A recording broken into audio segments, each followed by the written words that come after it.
பற்றி ராட்சகா வீண்பெட்கம் அடையே பேரன்பை குறித்தாண்டவா நான் சாட்சி கூறுவேன். சிலுவை அன்றையில் நம்பி வந்து நிற்கையில் பாவபாரம் நீங்கி வாழ்வடைந்தேன் அடைந்தேன் எந்த நேரமும் எனதுள்ளதிலும் பேரானந்தம் பொங்கி பாடுவேன்.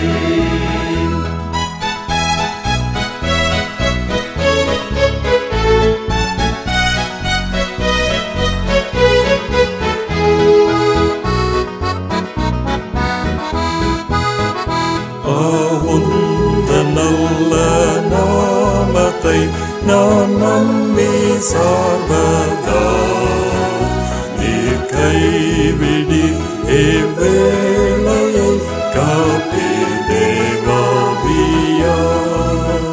சிலுவை அன்றையில் நம்பி வந்து நிற்கையில் பாவபாரம் நீங்கி வாழ்வடைந்தேன் அடைந்தேன் எந்த நேரமும் எனதுள்ளதிலும் பேரானந்தம் பொங்கி பாடுவேன்.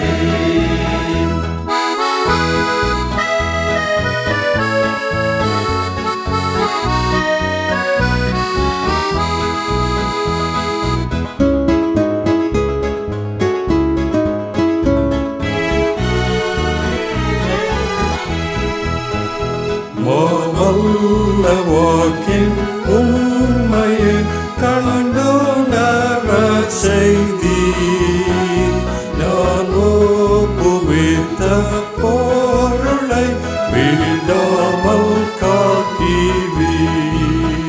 சிலுவை அன்றையில் நம்பி வந்து நிற்கையில் பாவபாரம் நீங்கி வாழ்வடைந்தேன் அடைந்தேன் எந்த நேரமும் எனதுள்ளதிலும் பேரானந்தம் பொங்கி பாடுவேன்.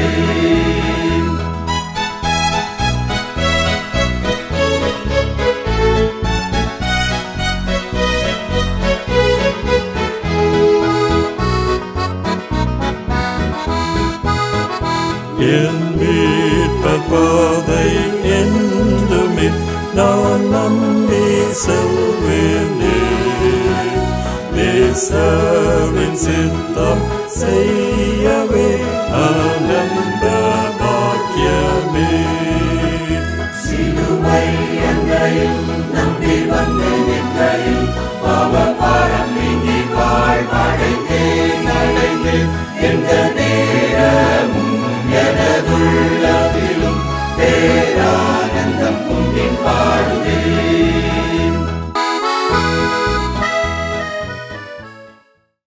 கர்த்தருடைய மகா பரிசுத்த நாமத்திற்கு ஸ்தோத்திரமும் துதியும் கனமும் மகிமையும் என்றென்றைக்கும் உண்டாவதாக. அருள்நாதர் ஆண்டவர் இயேசு கிறிஸ்துவின் உயிர்த்தெழுந்த நாமத்தினாலே இன்னும் ஒரு இந்த அருமையான வார்த்தையின் வல்லமை நிகழ்வில் உங்களை பார்ப்பதிலே நிறைவான சந்தோஷம் அடைகிறோம்.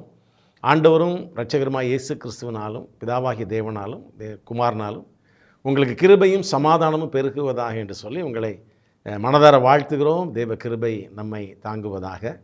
பிரியமான ஆண்டவருடைய பிள்ளைகளே, இந்த அருமையான நாளிலும் ஒரு சத்தியத்தின் அடிப்படையில், வேதத்தில் ஒரு ரகசியத்தின் ஒரு சத்தியத்தின் அடிப்படையில் நம்ம ஆண்டவருடைய வார்த்தைகளை தியானிப்பதற்கு கர்த்தர் நமக்கு உதவி செய்வாராக. இந்த செய்தியின் தலைப்பு கூடவே இருக்கும் தேவன். கூடவே இருக்கும் தேவன். எசேக்கியேல் தீர்க்கதரிசியின் புஸ்தகத்தில் நாம் கடைசி அதிகாரத்தை திருப்பி அதில் உள்ள கடைசி வார்த்தையை வாசித்து பார்க்கும்போது, அந்த நாள் முதல் நகரம் யெகோவா ஷம்மா என்று பெயர் பெறும் என்று சொல்லி அந்த வார்த்தை சொல்கிறது. எசேக்கியேல் அப்படி தான் முடியுது. அந்த நாள் முதல் அந்த நகரம் யெகோவா ஷம்மா என்று பெயர் பெறும். அப்படின்னா கூடவே இருக்கும் தேவன் என்று சொல்லி அதற்கு பொருள் என்று சொல்லி வேத வல்லுநர்கள் சொல்கிறார்கள். யெகோவா ஷம்மா இல்லையா? அதே போல் நாம் ஏசாயா தீர்க்கதரிசியின் புஸ்தகத்தில் எடுத்து வாசித்து பார்க்கும்போது, நாம் ஏசாயா 7ஆம் அதிகாரம் 14வது வசனத்தை வாசித்து பார்க்கும்போது, ஆதலால் ஆண்டவர் தாமே உங்களுக்கு ஒரு அடையாளத்தை கொடுப்பார், இதோ ஒரு கன்னிகை கர்ப்பவதியாகி ஒரு குமாரனை பெறுவாள், அவருக்கு இம்மானுவேல் என்று பெயரிடுவாள் என்று சொல்லி வேதம் சொல்லி இம்மானுவேல் என்று பெயரிடுவாள். அது மத்தேயு சுவிசேஷத்தில் 1ஆம் அதிகாரம் 23வது வசனத்தை நம்ம வாசித்து பார்க்கும்போது, இம்மானுவேல் என்பதற்கும் தேவன் நம்மோடு கூட இருக்கிறார் என்று சொல்லி ஒரு பொருள் இருக்கிறது என்று சொல்லி வேதம் சொல்கிறது. கோவா ஷம்மா இம்மானுவல், தேவன் நம்மோடு கூட இருக்கிறார் என்கிற ஒரு அருமையான ஒரு வேதத்தின் ஒரு வார்த்தையின் அடிப்படையில் நம்ம பார்க்குறோம். அது எங்கே இருக்கிறது? வேதத்தில் சங்கீதங்களின் புஸ்தகத்தில் 22, 23, 24 இந்த 3 சங்கீதங்களை நீங்கள் வாசித்து பார்க்கும்போது எப்போதுமே தாவீதுடைய சங்கீத வார்த்தைகள் நீங்கள் கிரைஸ்ட் சென்டர்ட் வேர்ட்ஸாக தான் இருக்கும். கிறிஸ்துவை மையமாக வைத்த வசனங்கள் தான் தாவீதுடைய சங்கீதங்களில் இருக்கிறதை நீங்கள் அதிகமாக பார்க்க முடியும். பிற்காலங்களிலே ஆண்டவராக இயேசு கிறிஸ்து வாழ்ந்த நாட்களிலே அவர் சிலுவையிலும் மற்ற காரியங்களிலும் பேச வேண்டிய நிறைய வார்த்தைகளை சங்கீதக்காரன் ஏற்கனவே தீர்க்க தரிசனமாக சொல்லியிருப்பார். ஆகவே தாவீதுடைய சங்கீதங்கள் பெரும்பாலும் கிரைஸ்ட் சென்டர்டாக, அதாவது கிறிஸ்துவின் மையமாக வைத்ததாக இருக்கும். நீங்கள் அந்த எஸ்ராவின் சங்கீதங்களை எடுத்து பார்த்தீங்கன்னாக்கா த வேர்ட்ஸ் சென்டர், அதாவது தேவனுடைய வார்த்தையை மையமாக வைத்ததாக எஸ்ராவுடைய சங்கீதங்கள் இருக்கும். இன்னும் ஆசாப் மற்றவருடைய சங்கீதங்களை பார்த்தா தேவனை புகழ்வதன் மையமாக வைத்திருக்கும். இப்படி சங்கீதத்தில் நிறைய காரியங்களை சத்தியங்களை நாம் அறிந்திருக்கிறோம். ஆகவே இன்றைக்கு நாம் பார்க்க போகிற இந்த வேத வசனமானது தேவன் நம்மோடு கூட இருக்கிறார் என்ற அந்த சத்தியத்தினுடைய அந்த மைய கருத்துவே தாவீது நமக்கு கற்றுக் கொடுத்ததன் அடிப்படையில் நாம் அதை தியானிக்க போகிறோம். விசேஷமாக நான் ஏற்கனவே சொன்னேன், இந்த சங்கீதம் 22 ஆண்டவர் இயேசு கிறிஸ்துடைய பாடுகளை குறித்து சொல்கிறது. சங்கீதம் 23 ஒருவேளை நம்ம எல்லாருக்கும் நல்ல மனப்பாடமாக தெரிந்திருந்தாலும் அது இயேசு கிறிஸ்து பிதாவுக்குள் வைத்திருந்த நம்பிக்கையின் அடிப்படையில் எழுதப்பட்டிருக்கிறது. த கான்ஃபிடன்ட் ஆன் ஹெவன்லி ஃபாதர் அப்படி எழுதப்பட்டிருக்கிறது. 24வது சங்கீதத்தை எடுத்துட்டிங்கனாக்கா இயேசு உயிர்த்தெழுந்த பிறகு 24ஆம் சங்கீதம் 7லிருந்து கீழே வாசித்து பாருங்கள். வாசல்களை உங்கள் தலைகளை உயர்த்துங்கள், அநாதி கதவுகளை உயருங்கள், மகிமையின் ராஜா உட்பிரவேசிப்பார். ஆண்டவர் உயிர்த்தெழுந்து அவர் பரலோகத்துக்குள் பிரவேசிப்பதை குறித்து அந்த அசெண்டிங் என்று சொல்லக்கூடிய அந்த கருத்தின் அடிப்படையில் இந்த அருமையான 24வது சங்கீதம் எழுதப்பட்டிருக்கிறது. அந்த வாசல்களே உங்கள் தலைகளை உயர்த்துங்கள், மகிமையின் ராஜா உட்பிரவேசிப்பார் என்கிற வார்த்தைக்கு நீங்கள் மத்தேயு சுவிசேஷம் 27ஆம் அதிகாரம் 53வது வசனத்தை வாசித்து பார்த்தீங்கன்னா அங்கே அதனுடைய காரியம் நிறைவு பெறுவதை நம்ம பார்க்க முடியும். இப்படி இந்த சங்கீதங்கள் எல்லாம் கிறிஸ்துவை மையமாக எழுதப்பட்டிருக்கிறது. ஆகவே அதன் அடிப்படையில் இன்றைக்கு 23ஆம் சங்கீதம், அதாவது ஆண்டவராக இயேசு கிறிஸ்து தன்னுடைய அந்த இறுதி நேரத்தில் கூட பிதாவாகிய தேவன் மேல் தான் வைத்திருந்த ஆழமான நம்பிக்கையின் அடிப்படையில் தாவீது மூலமாக பரிசுத்த ஆவியானவர் சொன்னார். அதில் முதலாவதாக சொல்லும்போதே கர்த்தரின் மேய்ப்பராக இருக்கிறார், நான் தாழ்ச்சி அடையேன் என்று சொல்லப்படுகிறது இல்லையா? இந்த வசனத்தை மூல மொழியிலே கர்த்தர் என்கிற இடத்துல அதோனாய் என்று எழுதப்பட்டிருக்கிறதாக சொல்கிறார். அப்படியானால் தாயின் அன்பை போன்ற அந்த தேவன் என்னுடைய மேய்ப்பராக இருக்கிறார். என்னை மார்போடு அணைத்துக் கொள்கிற தேவன் பிதாவாகிய தேவன் என்னுடைய மேய்ப்பராக இருக்கிறார். என்னை தான் அவர் தான் என்னை நடத்துகிறார். தாயை போல் என்னை மார்பில் அணைத்துக் கொள்கிற தேவன் அதோனாய் என்று சொல்லி சொல்லப்படுகிறது. அந்த வார்த்தையில் தான் அது ஆரம்பிக்கிறது. அதில் வரும்போது கீழே வேதத்தில் நான் வாசித்து பார்க்கும்போது 4வது வசனத்தில் நான் மரணம் இருளின் பள்ளத்தாக்கில் நடந்தாலும் பொல்லாப்புக்கு பயப்படேன் என்று ஒரு வார்த்தையை சொல்கிறார். ஒருவேளை ஆண்டவராகிய இயேசு கிறிஸ்து சிலுவையை எடுத்து அவர் கடந்து போகிற அந்த பாதையானது ஒரு மரண பாதையை நோக்கி அவர் போகிறார். ஆனால் அந்த நடந்தாலும் பொல்லாப்புக்கு பயப்படேன், அதனால் நான் போகிற அந்த பாதையில் ஒருவேளை மரித்தாலும் கூட அதனால் வரக்கூடிய விளைவுகளை குறித்து நான் பயப்படவே மாட்டேன். ஒருவேளை நான் ஏனென்று சொன்னால் அவர் அதை ஆணித்தரமாக தேவனை நம்புகிறார் கர்த்தர். நான் மரண இருளின் பள்ளத்தாக்கில் நடந்தாலும் பொல்லாப்புக்கு பயப்படேன். ஏன்? அடுத்த வார்த்தையில் சொல்கிறார், தேவரீர் என்னோடு கூட இருக்கிறேன். எப்போது நான் சிலுவையை சுமந்து அந்த மரண இருளின் பள்ளத்தாக்குக்கு நேராய் போனால் கூட நான் ஒரு பயத்தோடு போக மாட்டேன். ஏனென்றால் நீர் என்னோடு கூட இருக்கிறீர் என்று சொல்கிற மாத்திரமல்ல, அடுத்த 5வது வசனத்தை வாசித்து பாருங்கள். என் சத்துருக்களுக்கு முன்பதாக, என்னை சிலுவை சுமக்க வைத்தவர்களுக்கு முன்பதாக, என்னை சிலுவையில் அறைந்தவர்களுக்கு முன்பதாக, என்னை கல்லறைக்குள் எடுத்து வைக்கும் அளவிற்கு என்னை நடத்தினவர்கள் முன்பதாக நீர் எனக்கு ஒரு பந்தி ஆயத்தப்படுத்தி என் தலை எண்ணெயால் அபிஷேகம் பண்ணீர், என் பாத்திரம் நிரம்பி வடிகிறது. மாத்திரமல்ல, நான் ஜீவனுள்ள நாளெல்லாம் நன்மை கிருபை என தொடரும், நான் கர்த்தருடைய வீட்டிலே நம்முடைய வலது பரிசத்திலே நான் நீடித்த நாட்கள் அமர்ந்திருப்பேன் என்ற நம்பிக்கையோடு கூட இயேசு கிறிஸ்துவை மையமாக வைத்து பாடின அருமையான ஒரு சங்கீதம் இந்த சங்கீதம். இன்றைக்கு அதில் நாம் கற்றுக்கொள்ள வேண்டிய அந்த ரகசியம் என்னவென்று சொன்னால் 4ஆம் வசனம் சொல்லப்படுகிறது, நான் மரண இருளின் பள்ளத்தாக்கில் நடந்தாலும் பொல்லாப்புக்கு பயப்படேன். ஏன்? தேவரீர் என்னோட கூட இருக்கிறேன். நீர் என்னோட கூட இருக்கிறீர். பிரியமான ஆண்டவருடைய பிள்ளைகளே, இந்த நல்ல மாலை வேளையிலே ஆண்டவருடைய வார்த்தையை கேட்கிற நீங்கள் உங்களுடைய வாழ்க்கையில் ஏதாவது பயங்கரமான பிரச்சனைகள், வியாதிகள், ஒருவேளை மரணத்திற்கு சமமான, ஒருவேளை மரண இருளின் பள்ளத்தாக்கள் நடப்பதை போன்ற ஒரு அனுபவத்தில் நீங்கள் இருப்பீர்களானால், இன்றைக்கு நீங்கள் நம்பிக்கையாய் வைக்க வேண்டிய ஒரே ஒரு காரியம் என்ன? தேவரீர் என்னோட கூட இருக்கிறீர். எந்த சூழ்நிலையிலும் எந்த போராட்டத்திலும் என்னை கைவிடாதபடி என்னோட கூட இருக்கிற அந்த இம்மானுவல் என்று சொல்லக்கூடிய தேவன் என் கூட இருக்கிறார் என்ற நம்பிக்கை மாத்திரம் நமக்குள் இருக்குமானால், நீங்கள் எந்த ஒரு போராட்டத்தை குறித்தும் நீங்கள் கலங்கவே மாட்டீர்கள். நீங்கள் ஆண்டவருடைய அந்த கூட இருக்கும் அந்த தன்மைக்காக கோடி நன்றி செலுத்தி ஆண்டவரை நீங்கள் மகிமைப்படுத்துவீர்கள். வாழ்க்கையிலே ஒருவேளை ஏதோ சொல்லப்படுகிறது இல்லையா, நான் சொன்னதை போல மரண இருள் என்று சொல்லும்போதே அது போனால் திரும்பி வராத ஒரு அந்த முடிவு திரும்பி வராத ஒரு முடிவாக இருக்கும் என்பதை போல் உலகம் நினைக்கிறது இல்லையா, உலகம் நினைக்கிறது. அதே போல் உங்களுடைய வாழ்க்கையில் இருக்கக்கூடிய அந்த சோதனைகளிலே அவ்வளவுதான் என் வாழ்க்கை முடிந்தது, நான் கொஞ்சம் கொஞ்சமாக என்னுடைய காரியங்கள் குறைந்து முடிந்து இனி முடிந்து போகிறது என்ற சூழ்நிலையில் நீங்கள் வாழ்க்கையில் இருந்தாலும் ஒரே ஒரு வார்த்தை சொல்லுங்க, ஒன்றும் கவலை இல்லைப்பா, நீர் என்னோட கூட இருக்கிறீர், நீர் என்னோட கூட இருக்கிறீர் என்ற அந்த ஒரு நம்பிக்கை எந்த சூழ்நிலையில் நமக்கு இருக்க வேண்டும் என்பதற்காகத்தான் ஆண்டவர் இந்த நாளில் இந்த வார்த்தை உங்களோடு கூட பேசுகிறார். இன்றைக்கு வேத புஸ்தகத்தை நாம் திருப்பி வாசித்து பார்க்கும்போது ஆண்டவரால் பயன்படுத்தப்பட்ட அருமையான தேவனுடைய பிள்ளைகள் அனைவருமே அவளுடைய வாழ்க்கையிலே அவர்கள் வைத்திருந்த ஒரு பெரிய ஒரு அவளுடைய நம்பிக்கை என்ன? நீர் என்னோடு கூட இருக்க வேண்டும் ஆண்டவரே, நீர் என்னோடு கூட இருக்க வேண்டும். வாழ்க்கையில் உமக்காக எதையும் நான் செய்ய ஆயத்தம். ஒருவேளை என்னுடைய வாழ்க்கை முழுவதும் உமக்காக நீ தரக்கூடிய சிலுவை சுமக்க ஆயத்தம். ஆனால் எனக்கு ஒரே ஒரு கண்டிஷன் தான், என்ன? நீர் என்னோடு கூட இருக்க வேண்டும். வேத புஸ்தகத்தை திருப்பி யாத்ராகமத்தின் புஸ்தகத்தில் அந்த 33வது அதிகாரத்துக்குள் வந்து 15வது வசனத்தை வாசிக்கணும். யாத்திரை 33:15. அப்பொழுது அவர் அவனை நோக்கி, உம்முடைய சமூகம் என்னோடு கூட செல்லாமற் போனால் எங்களை இவ்விடத்திலிருந்து கொண்டு போகாதிரும் என்று சொல்லி மோசே ஆண்டவரோடு கூட சொல்கிறார். என்றால் சிறுவேல் ஜனங்கள் வனாந்தரத்தில் ஒரு கன்றுக்குட்டியை உருவாக்கி, இதுதான் நம்முடைய தெய்வம், எகிப்திலிருந்து நம்மை கொண்டு வந்த தெய்வம் இதுதான் என்று சொல்லி இந்த பிரத்யட்சமாக 10 வாதைகளை கண்ட ஜனங்களுக்கு முன்பதாக அந்த செங்கடல் பிளந்து அவர்களை வழிவிட்டு அதே செங்கடல் எகிப்தியரை மூடி போட்ட அந்த நிகழ்வை கண்ணார கண்ட ஜனங்களுக்கு முன்பதாக இதுதான் கொண்டு வந்து சொல்லும்போது எந்த அளவிற்கு பிசாசானவருடைய மனக்கண்களை கட்டி வைத்து அதை தொழுது கொள்ள ஆரம்பித்தார்கள் என்று சொல்லி நினைக்கும் போது பிசாசனுடைய கொடூரமான அந்த செயல், தேவனை விட்டு ஜனத்தை பிரிப்பதற்காக அவன் எவ்வளவு தூரம் அந்த ஜனங்களுடைய மனதை மயக்குவான் என்பதை நாம் அந்த நிகழ்வில் பார்க்கணும். நமக்கு அது எச்சரிப்பாக இருக்க வேண்டும்.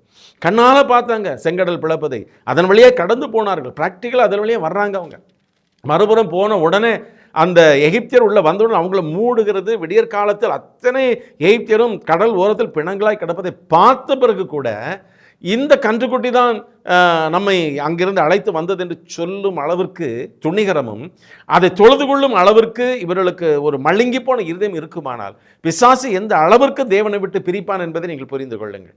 பிரியமான ஆண்டவருடைய பிள்ளைகளை, ஆகவே ஆண்டவர் அவரோடு கூட ஒரு முடிவு எடுத்தார். இனிமேல் நான் உங்களோடு வரப்போவதில்லை, எனக்கு மதிப்பில்லை, எனக்கு மரியாதை இல்லை, நான் இவ்வளவு செய்தும் எனக்கு ஒரு கனம் இல்லை, எனக்கு ஒரு மரியாதை தரல, அதனால் ஒரு தூதனை அனுப்புகிறேன், நீங்கள் கூட போங்கன்ட்டு ஆண்டவர் சொல்கிறார். மோசே சொல்கிறார், ஆண்டவரே நீர் உங்களுடைய சமூகம் அப்படின்னா நீங்கள் யுவர் ப்ரெசன்ஸ், நீங்கள் வரலைன்னா வேண்டாம் ஆண்டவரே, வேண்டாம், எங்களை எடுத்துக்கொண்டு போக வேண்டாம். கீழே அதுக்கு நிறைய விளக்கம் சொல்கிறாரு. ஆனாலும் மோசே தேவன் சொன்ன அந்த ஊழியத்தை செய்வதற்கு தன்னை அர்ப்பணித்ததற்கு முதல் காரணம் என்ன? நீர் என் கூட இருக்க வேண்டும், நீர் என் கூட இருக்க வேண்டும். என்னை கேட்டுக்கொண்டு அருமையான கர்த்தருடைய பிள்ளையே, ஒவ்வொரு நாளும் காலையில் எழுந்த உடனே முழங்கால் என்று ஆண்டோடு கேட்க வேண்டிய வார்த்தை என்ன தெரியுமா? தகப்பனே, இந்த நாள் முழுவதும் நீர் என்னோடும் என்னுடைய குடும்பத்தோடும் என்னுடைய ஊழியங்களோடும் என்னுடைய சகல காரியங்களோடும் நீர் இருக்க வேண்டும். இதைத்தான் நாம் ஆண்டவரிடத்தில் கேட்க வேண்டும். ஆகவே மோசே போராடி கேட்கிறார். மோசேக்கு நல்லா தெரியும், தகப்பனால், தாயாரால், சகோதரரால் 3 மாதத்தில் கைவிடப்பட்டவர். அவர் 3 மாதத்தில் ஒரு நாணல் பெட்டியில் வைத்து அவரை நைல் நதியில் விட்டு விடுறாங்க. நைல் நதிகளோ முதலைகள் நிறைந்த ஒரு பயங்கரமான ஒரு நதி. அதில் வரும்போது கர்த்தர் அவரை காப்பாற்றுகிறார். இந்த நேரத்தில் தாய் வளர்க்கத்தக்கதாக அந்த பார்வோனின் குமாரத்தை எடுத்து கொடுக்கும்போது, எனக்காக வளர்த்துட்டு என்று சொல்லும்போது, மோசையை தாயார் வளர்க்கும்போது கர்த்தருக்காக வளர்த்தார்கள். சொல்லி வளர்த்துருப்பார். கர்த்தர் உன் கூடவே இருந்தாரப்பா, 3 மாதம் உன்னை கொன்று போடாதபடி காத்து கொள்ளும்படியாய் கர்த்தர் உன் கூடவே இருந்தார். அதன் பிறகு எங்களால் உன்னை காப்பாற்ற முடியல, நாங்கள் உன்னை நைல் நதியில் விட்டுட்டோம், கர்த்தர் உன் கூடவே இருந்தார். எந்த அரண்மனையில் உன்னை கொண்டு போட வேண்டும் என்று சட்டம் இருந்ததோ அதே அரண்மனையில் அந்த சட்டத்தை மாற்றி வளர்க்கும் அளவிற்கு கர்த்தர் பயங்கரமான பராக்கிரமசாலியாய் உன்னோடு கூட இருந்தார் என்று தாயார் சொல்லி சொல்லி வளர்த்திருப்பார்கள். ஆகவே தேவன் என்னோடு கூட இருந்து தான் ஆக வேண்டும் என்பதில் மோசே பிடிவாதமாக இருந்தார். ஆகவே தேவன் இறுதியாக அவருக்கு சொல்கிறார் 14வது வசனம் 33:14, அதற்கு அவர், என் சமூகம் உனக்கு முன்பதாய் செல்லும், நான் உனக்கு இளைப்பாறுதல் தருவேன். My presence shall go before you, I will give you rest. எவ்வளோ அருமையான ஒரு அழைப்பு, வேண்டுதல், வாஞ்சை பார்த்தீங்களா? நம்ம ஆண்டவர்கிட்ட கேட்குறோமா, ஆண்டவரே நீங்கள் என் கூட இருக்கணும், என்ன பிரச்சனை வாழ்க்கையில் எது வந்தாலும் சரி, எது எனக்கு ஆண்டவரே கிரியை நடந்தாலும் சரி, நான் ஒன்றுக்கும் பயப்பட மாட்டேன். காரணம் என்ன? எந்த சோதனையிலும் எந்த போராட்டத்திலும் நான் பயப்பட மாட்டேன். காரணம் என்ன? நீர் என்னோடு கூட இருக்கிறேன். தேவன் நம்மோடு கூட இருப்பார் என்கிற ஒரு பெயரோடு தான் இந்த பூமிக்கு பிறந்து வந்தார் கர்த்தர். இம்மானுவேல் என்றால் தேவன் நம்மோடு கூட இருக்கிறார். அதாவது present tense, present continuous tense. நேற்று இருந்தார், இன்றைக்கும் இருப்பார், நாளைக்கும் இருப்பார். அதாவது தொடர் நிகழ்காலம் என்று சொல்வார்கள். அதே போல அவர் என்றென்றும் அழைக்கிற பிள்ளைகளோடு கூட இருந்து அவர்களை வழிநடத்துகிற தேவன். சோதனைகள் வரலாம், வராத வாழ்க்கையே கிடையாது. பிரச்சனைகள் வரலாம், வராத வாழ்க்கையே கிடையாது. ஏனென்றால் நமக்கு ஒரு எதிராளியான பிசாசன் ஒன்று உண்டு. அவன் ஏதாவது ஒரு காரியத்தை நமக்கு விரோதமாக செயல்பட்டு கொண்டே இருப்பான். அது எவ்வளவு பெரிய பராக்கிரமசாலியாக இருந்தாலும் சரி, எவ்வளவு பெரிய ஊழியக்காரனாக இருந்தாலும் சரி, எவ்வளவு பெரிய ஜெப வீரனாக இருந்தாலும் சரி, இவன் பிசாசானவன் சோதனை கொண்டு வந்தே கொண்டு இருப்பான். ஆனாலும் கர்த்தருடைய பிள்ளைகளே, நீங்கள் அப்படிப்பட்ட கொடுமையான பாதையில் நடப்பீர்களானால் இந்த மாலை வேளையிலே ஆண்டவரை பார்த்து சொல்லுங்கள், ஆண்டவரே அந்த சோதனை, அந்த பிரச்சனை, அந்த இழப்பு, அந்த நஷ்டம் எதையுமே நான் திரும்பி பார்க்க மாட்டேன். எனக்கு தேவை இதோ நீ வேதத்தில் எனக்கு கொடுத்த வாக்குறுதியாக நான் உன்னோடு கூட இருப்பேன்னு சொன்னீங்க இல்லையா? அதே போல ஆண்டவரே நீர் என்னோடு கூட இருக்கிறீர், அது ஒன்று போதும் என்று சொல்லி பாருங்கள், பிரச்சனை உங்களை விட்டு ஓடிவிடும். மாத்திரமல்ல, இதே காரியத்தில் அந்த 34ஆம் அதிகாரத்தில் திருப்பி 10வது வசனத்தின் கடைசி பகுதியில் கர்த்தர் சொல்லும்போது அவரோ மோசையோடு கூட சொல்லுகிறார், நான் உன்னோட கூட இருந்து நான் செய்யும் காரியம் பயங்கரமாக இருக்கும். உன்னோடு கூட இருந்து செய்யும் காரியம் ஏவ்சம், ஆச்சரியமானதாக இருக்கும். ஆங்கில வேதாகமத்தில் ஏவ்சம் என்று சொல்லப்படுகிறது. அது ஆச்சரியமான காரியம், அதிசயமான காரியம், நான் உன்னோடு கூட செய்ய போகிறேன். விசுவாசிக்கிறீங்களா? இந்த மாலை வேளையில் ஏதோ ஒரு காரியம், ஒரு மரணத்தை போன்ற ஒரு முடிவுக்குள் என்னுடைய ஒருவேளை குடும்பத்தின் காரியங்கள், என்னுடைய வியாபார காரியங்கள், தொழிலின் காரியங்கள் எல்லாம் முடிவுக்குள் வந்ததை போல இருக்கிறது என்று நினைக்கிறீர்களா? அந்த வேளையில் நீங்கள் கர்த்தரிடம் சொல்லுங்கள், ஆண்டவரே நான் அதை திரும்பி பார்க்க போவதில்லை, இந்த நிலைமையில் என்னோடு கூட இருக்கிறீர் என்று சொல்லி பாருங்கள். கர்த்தர் சொல்லுகிறார், தொடர்ந்து உன்னோடு கூட நடத்தும் காரியம் பயங்கரமாக இருக்கும். பிரியமான ஆண்டவருடைய பிள்ளைகளே, இதுதான் இந்த மாலை வேளையில் கர்த்தர் நம்மோடு கூட பேச விரும்புகிறார். தேவரீர் என்னோடு கூட இருக்கிறீர். பிரச்சனையில், வேதனையில், வியாதியில் நீர் என்னோடு கூட இருக்கிறீர். வியாதியில் கூட முடிந்தது போயிட்டு என்று சொல்லலாமா? ஆனாலும் வேதம் சொல்ல கர்த்தர் என்னோடு கூட இருக்கிறேன். எத்தனையோ பயங்கரமான நிகழ்வுகளில், விபத்துகளில், ட்ரீட்மெண்ட்களெல்லாம் கடந்து வந்திருக்கிறேன். பிரியமான ஆண்டவருடைய பிள்ளைகளே, கடந்த வருடத்தில் ஒரு சிகிச்சைக்குள் கடந்து போகும்போது 3.5 மணி நேரம் அறுவை சிகிச்சை நடந்தது. எனக்கு வயிற்றில் ஒரு பயங்கரமான ஒரு வேதனை நிமித்தமாக 3.5 மணி நேரம் அந்த அறுவை சிகிச்சை நடந்தது. இறுதியாக நான் அந்த ஆப்ரேஷன் தியேட்டருக்குள் கடந்து போகும்போது என்னை ஸ்ட்ரக்சரல் வைத்து எடுத்து செல்லும்போது மனைவி, பிள்ளைகள் எல்லாரும் பக்கத்தில் நிற்பாங்க. நம்ம ஸ்ட்ரக்சரில் கொண்டு போவாங்க. எல்லாருடைய முகத்தையும் பார்க்கும்போது நமக்கு ஒரு எண்ணம் வரும், ஒருவேளை இதுதான் இறுதியாக அவர்களை பார்க்கிறோமா? அந்த தியேட்டருக்குள் எது வேண்டுமென்றால் நமக்கு நடக்கலாம், இதுதான் இறுதியாக பார்க்கிறோமா என்கிற ஒரு உணர்வு வரும். அவர்களுக்கும் ஒரு மனதில் ஆப்ரேஷன் தியேட்டருக்குள் கொண்டு போகிறார்களே, ஆண்டவரே நீர்தான் உதவி செய்ய வேண்டும் என்ற ஒரு எண்ணம் இருக்கும். ஆனாலும் அந்த நேரத்திலும் என் மனதில் இருந்த ஒரு பெரிய ஒரு விசுவாசம் என்ன தெரியுமா? நீர் என்னோட கூட இருக்கிறீர். ஆண்டவரே, இந்த பயங்கரமான அறுவை சிகிச்சைக்குள்ளாக, இந்த ஆப்ரேஷன் தியேட்டருக்குள்ளாக நான் போகும்போதும், மருத்துவர் அங்கே அந்த சிகிச்சைகள் செய்யும் போதும், காரியங்கள் நடக்கும் போதும், நீர் என்னோடு கூட இருக்கிறேன், நீர் எனது வலதுகரத்தை பிடித்திருப்பீர், அந்த நம்பிக்கையோடு கூட போகிறேன் என்ற ஒரு ஜெபத்தோடு கூட தான் அந்த காரியங்களை சந்தித்தேன். பிரியமான ஆண்டவருடைய பிள்ளைகள், உங்கள் இருதயங்கள் கலங்காதிருப்பதாக. ஏதோ கற்பனையில் நாங்கள் பேசுவதல்ல, நாங்கள் கர்த்தர் பலவிதமான அனுபவங்களை கொடுத்திருக்கிறார். அதன் அடிப்படையிலே, அவரை பலமாய் பற்றி கொண்டதன் அடிப்படையிலே அவர் செய்த உதவிகள், கிருபை, அதாவது தகுதியற்ற நமக்கு கூட அவர் கூடவே இருக்கிறார் என்கிற அந்த ஆழமான அனுபவங்களை பல சூழ்நிலைகளில் அனுபவித்தபடியினால்தான் அந்த அனுபவத்தோடு கூட சொல்கிறேன், நீங்கள் எந்த கொடுமையான ஒருவேளை சூழ்நிலைகள் வந்தாலும், நெருக்கமான சூழ்நிலை வந்து கொண்டிருந்தாலும் பயப்படாதீங்க. ஒரு அருமையான கன்ஃபெஷன், ஒரு நல்ல ஒரு ஆண்டவருக்கு ஒரு நல்ல வார்த்தையை சொல்லுங்க. ஆண்டவர், இந்த சூழ்நிலையிலும் நீர் என்னோடு கூட இருக்கிறீர் என்று சொல்வீங்களானால் கர்த்தர் அந்த விசுவாசத்தை கனப்படுத்தி உங்களை ஆசீர்வதிக்க தேவன் வல்லவராக இருக்கிறார்.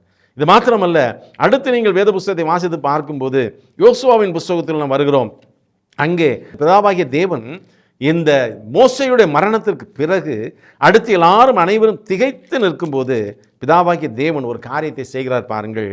மோசேயுடைய சரீரத்தை தேவன் அடக்கம் செய்தார் என்று சொல்லி வேதம் சொல்லுகிறது. ஆனால் யூதா எழுதின பொதுவான நிருபத்தை வாசித்து பார்க்கும்போது அதை மிகாவேல் தான் எடுத்து சென்று அடக்கம் செய்தான் என்று சொல்லி அங்கே வேதம், கர்த்தருடைய தூதனாகிய மிகாவேல் தான் மோசேயை கொண்டு போய் அந்த ஃபியூனல்ஸ் இது காரியங்களின் அடக்க ஆராதனை நடத்தியிருக்கிறார். ஆனால் ஆண்டவர் முடித்த பிறகு பாருங்க, யோசுவா 1ஆம் அதிகாரத்தில் 2ஆம் வசனத்தை வாசிக்கும்போது ஆண்டவர் யோசுவாட்ட வந்து பேசுகிறார். யோசுவாட்ட மட்டும்தான் வந்து பேசுகிறார் கர்த்தர். ஏன்னா சொல்கிறாரு, என் தாசனாகிய மோசே மரித்து போனான், இப்பொழுது நீயும் இந்த ஜனங்களும் எல்லாரும் எழுந்து இந்த யோர்தானை கடந்து இஸ்ரவேல் புத்திரருக்கு நான் கொடுக்கும் தேசத்திற்கு போங்கள்னு சொல்கிறார். எல்லாரும் மோசே மலைக்கு போயிட்டார், கர்த்தரனை வர சொன்னார், போயிட்டார்கள். மோசே அருமையான யோசுவாக்கு தெரியும். ஆனால் கடைசியாக இந்த உபாகம் 34ஆம் அதிகாரத்தில் நூனின் குமாரனா யோசுவாவின் மீது கைகளை வைத்து அவனை ஆசீர்வதித்து யோசுவா தேவன் அழைக்கிறார்.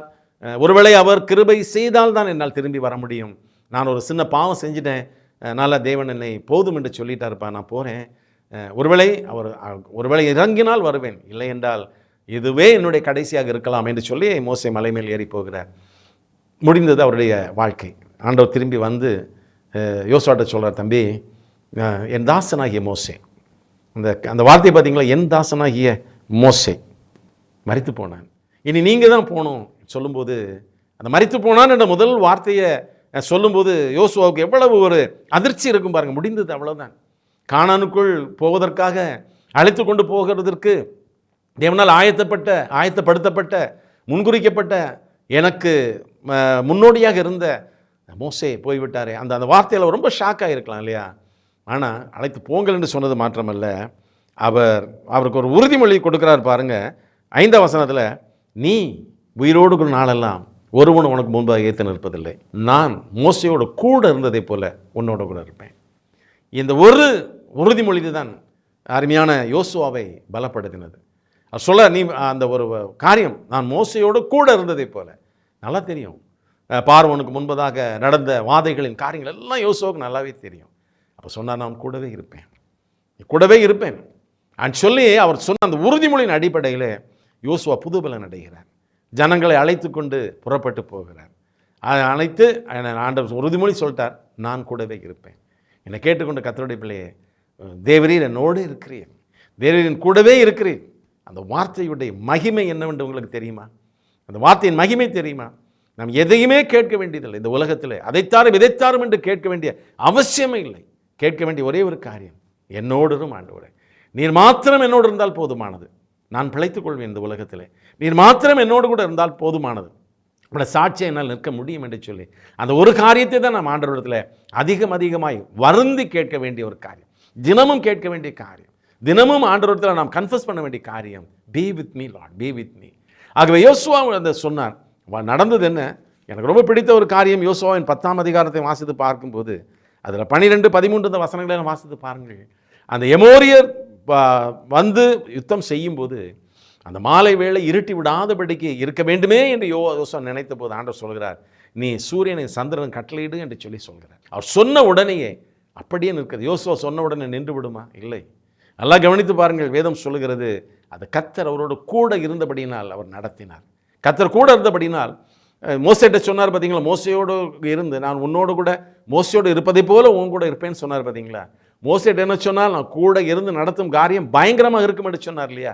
அதே போல் யோசுவாவோட கூட இருந்து நடத்தின காரியம் பயங்கரமான ஒரு காரியம், ஒரு இயற்கைக்கு அப்பாற்பட்ட ஒரு காரியம். தேவன் நடத்தினார், தேவன் வெற்றி கண்டார், கர்த்தரோடு கூட இருந்து அவர் வெற்றி கொண்டார்கள். இறுதியாக ஒரே ஒரு நபரை சொல்ல ஆசைப்படுகிறேன்.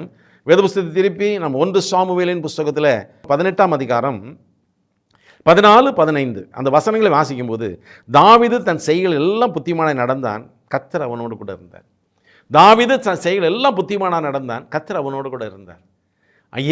ஏன் தாவீது கர்த்தர் இருந்தார் என்று சொன்னால், 19ஆம் அதிகாரம் முதல் வசனம் 2வது வசனத்தை வாசிக்கும் போது, முதலாவது 19ஆம் அதிகாரத்தில் தாவீதை கொன்று போடும்படிக்கு சவுல் தன் குமாரனாகிய யோனத்தானோடும் தன் ஊழியக்காரரோடும் பேசினான் என்று சொல்லி வேதம் சொல்கிறார். சவுல் தாவீதை கொன்று போடும்படிக்காக எல்லாரோடும் ஆலோசனை பண்ணுகிறான். ஆனால் வேதம் சொல்கிறது ஏன் அவர் சவுலால் தாவீதை கொன்று போட முடியவில்லை? வேதம் சொல்கிறது அந்த 18-14 கர்த்தர் தாவீதோடு கூட இருந்தார். கர்த்தர் தாவீதோடு கூட இருந்தார். பிரியமான ஆண்டவருடைய பிள்ளைகளே, தாவீது தேவனுக்கு மிக பிரியமானவர். அதனால தான் நான் சொல்றதை போல தாவீதுடைய எந்த சங்கீதமும் இயேசு கிறிஸ்துவை மையமாக வைத்துதான் இருக்கும். நீங்கள் அதை தாவீதுடைய சங்கீதத்தை தேடி பார்த்தீங்கன்னா உள்ள இயேசு கிறிஸ்துவை பார்க்க முடியும், நீங்கள் ஆண்டவரை பார்க்க முடியும், ஆகவே நம்முடைய இரட்சகரை பார்க்க முடியும். ஆகவே சவுல் எவ்வளவோ முயற்சி செய்கிறார். தாவீது சவுலை கொண்டு போடுகிற அளவிற்கு நம்ம எல்லாருக்கும் தெரியும். அந்த 1 சாமுவேல் 23, 24, 26 இந்த அதிகாரமெல்லாம் வாசித்து பார்க்கும்போது சவுலை கொண்டு போட எவ்வளவோ சந்தர்ப்பங்கள் தாவீது கிடைத்த போதும் அவர் ஒரு காலத்தில் அபிஷேகம் பெற்றவர் என்ற எண்ணத்தில் அவர் விட்டிருந்தார் இல்லையா? ஆனால் சவுல் எவ்வளவோ முயற்சி பண்ணார். சவுல் எவ்வளவோ ஈட்டியை குத்தினார். அப்படி விலகின உடனே விலகி தாவீது அவ்வளோ அருமையான தேவனை காப்பாற்றி ஏன் கர்த்தர் தாவீதோடு கூட இருந்தார். இன்றைக்கு என்னை கேட்க அருமையான தேவனுடைய பிள்ளைகளே, இந்த மாலை வேளைகளே கர்த்தர்களோடு கூட பேசுகிறார். என்ன காரியம்னா, ஆண்டவரே எந்த சோதனை, ஒருவேளை மரண இருளின் பள்ளத்தாக்கு போன்ற பயங்கரமான சோதனைகள் அந்த பாதையில் நான் வந்து கொண்டிருக்கிறேன், இப்போது மன உளைச்சலோடு இருக்கிறேன், மன வேதனையோடு இருக்கிறேன், இன்றைக்கு நீர் எனக்கு நல்ல ஆலோசனை தருகிறேன் சுவாமி. இந்த நேரத்தில் நான் சொல்ல வேண்டிய ஒரே ஒரு காரியம், ஆண்டவரே இந்த பிரச்சனை பெரிதல்ல, நீர் என்னோடு கூட இருக்கிறீர் என்கிற அந்த அருமையான ஒரு நிகழ்வு தான் ஆண்டவரே என்னை ஆறுதல் படுத்துகிறது. அந்த ஒரு ஆலோசனை தான் என்னை ஆறுதல் படுத்துகிறது. இந்த சூழ்நிலையில் என்னோடு கூட இருப்பதற்காக உமக்கு நன்றி. இந்த வேதனையிலும் இந்த வியாதியிலும் இந்த நஷ்டத்திலும் இந்த கஷ்டத்திலும் இந்த நிந்தனையிலும் இந்த அவமானத்திலும் ஆண்டவரே நான் விழுந்து விடுவேன் என்று நினைத்தேன். ஆனால் இல்லை, இந்த சூழ்நிலையிலும் நீர் என்னோடு கூட இருக்கிறீர் என்று எனக்கு ஒரு உறுதிமொழி தந்ததற்காக உமக்கு நன்றி செலுத்துகிறேன் என்று அவரோடு கூட பேசுவீர்கள். ஆனால் நிச்சயமாக தேவன் உங்களை மேன்மைப்படுத்த கர்த்தர் காத்திருக்கிறார். அந்த விசுவாசத்தோடு கூட நம்முடைய பிரச்சனைகளை நம்முடைய காரியங்களை கர்த்தருடைய கர்த்தர் ஒப்புக் கொடுப்போமா? கர்த்தர் நம்மை ஆதரிக்க காத்திருக்கிறார். ஜெபிக்கலாம். நல்ல தகப்பனை நம்மை துதிக்கிறோம், ஸ்தோத்திரிக்கிறோம். இந்த மாலை வேளையிலும் ஆண்டவரை இயேசு கிறிஸ்து மையமாக வைத்து தாவீது என்கிற நம்முடைய தாசன் மூலமாக எழுதின அருமையான வார்த்தைகள் மூலமாக எங்களுக்கு ஒரு சத்தியத்தை கற்றுத்தருகிறீர்.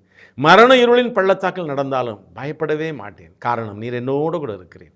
இந்த அருமையான வார்த்தையை ஒவ்வொரு நாள் கூட நாங்கள் மறக்காதபடி ஒவ்வொரு நாளும் அதிகாலையில் ஆண்டவரே இந்த நாள் முழுவதும் நீர் எங்களோடு கூட இருக்க வேண்டும் என்று சொல்லி நாங்கள் கெஞ்சி கேட்டு உடைய பிரசனத்தை அன்றைக்கு மோசே உடைய சமூகத்தில் நீர் வரவில்லை என்று சொன்னால் எங்களை விடத்திலிருந்து எடுத்துக்கொண்டு போகவே வேண்டாம் என்ற ஒரு பிடிவாதமாய் கேட்டபோது என் சமூகம் உன்னோடு கூட கடந்து செல்லும் என்று சொன்னீரே, அப்படி இரக்கமுள்ள தகப்பனாக தொடர்ந்து ஒவ்வொரு நாளும் இந்த செய்தியை கேட்கிற பிள்ளைகளோடு கூட இருப்பீராக.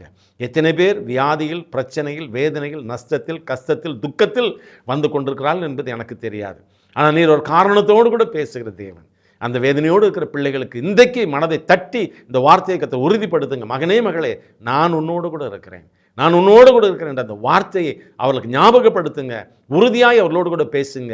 இந்த வார்த்தையின் மூலமாக அவருடைய எல்லா துயரத்திலிருந்தும் அவர்கள் மேலே எழுந்து வந்து தொடர்ந்து கர்த்தருடைய சாட்சியை நிற்க இந்த நாள் முதல் அந்த வார்த்தைகளை பலப்படுத்தவும் தேவனுடைய சாட்சியை நிற்கவும் கர்த்தர் உதவி செய்ய போவதற்காக ஸ்தோத்திரம். தொடர்ந்து உம்முடைய கிருபை காத்துக்கொள்ளட்டும், வழி நடத்தும், ஆசீர்வதியும். இயேசு கிறிஸ்து மூலமாக நீர் எங்களை கற்றுத்தந்த நல்ல பலனுக்காக நன்றி செலுத்துகிறோம். ஜீவனுள்ள நல்ல பிதாவே, ஆமேன், ஆமேன், ஆமேன். எனக்கு அன்பானவர்களே, கலங்காதிருங்கள். எந்த சூழ்நிலையிலும் கர்த்தர் உங்களோடு கூட இருப்பார். God bless you all.